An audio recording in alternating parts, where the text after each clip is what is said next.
ఈ పేరు జీవగ్రంథంలో రాయాలనుకున్నాను కానీ నాకేం దొరకలేదు, సమయం దొరకలేదు. ఈనాడు మానవుడు ఇదే.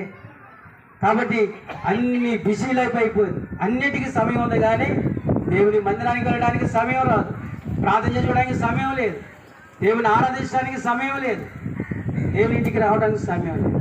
దేవునికి నువ్వు సమయం ఇవ్వకపోతే రేపు దేవుడు నీకు కూడా సమయం ఇవ్వకపోతే అప్పుడు ఏంటి నీ గతి? అప్పుడు ఆ యవనస్తుడు అయ్యో నేను విజయ వెళ్ళాలంటే అదిగో నరకానికి వెళ్ళాలని అని చెప్పినప్పుడు అటు చూస్తే భయంకరంగా ఉంది. అప్పుడు ఆయన లేచి చూస్తే అమ్మయ్య ఇది కళ అని చెప్పి అప్పుడు వాళ్ళ అమ్మ నాన్నతో చెప్పాడు, నేను కూడా మందిరానికి వస్తానని. దేవుడు దర్శించిన వరకు, దేవుడు మాట్లాడేంత వరకు అతను లోబడలేదు. కాబట్టి నా ప్రేమంటి వాళ్ళారా, కాబట్టి మన ప్రభు యేసుక్రీస్తు వారు ఆయన ఆదరించే దేవుడు, ఆయన ప్రేమించే దేవుడు. 2 కొరింథీ పత్రికలు అంటాడు, ఎట్టి శ్రమలో ఉన్న వారిని కూడా ఆయన ఆదరించే దేవుడు. అందుకని ఆదరణ కూడిక. ఈ కూడిక ఏంటంటే ఆదరణ కూడిక.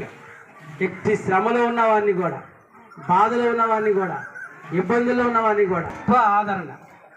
యెషయా గ్రంథం 66:13 అంటాడు, ఒకరి తల్లి ఒకరిని ఆదరించినట్లుగా నేను మిమ్మల్ని ఆదరిస్తా.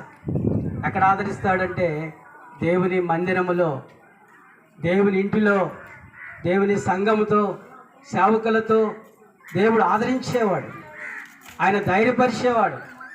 ఆయన కుటుంబాన్ని దేవుడు ఎన్నడూ ఎడబడు వెడబాయడండి. అబ్రహాం గారు భార్య సహోదరిని బట్టి కానీ పిల్లలను బట్టి కానీ దేవుడు ఎన్నడూ విడిచిపెట్టడు, వదిలిపెట్టడు. ఒక మాట చెప్పుకోవాలంటే మనకు సమయం లేదు, అయిపోయింది నాకు ఇచ్చిన సమయం. అబ్రహాం గారు చనిపోయిన తర్వాత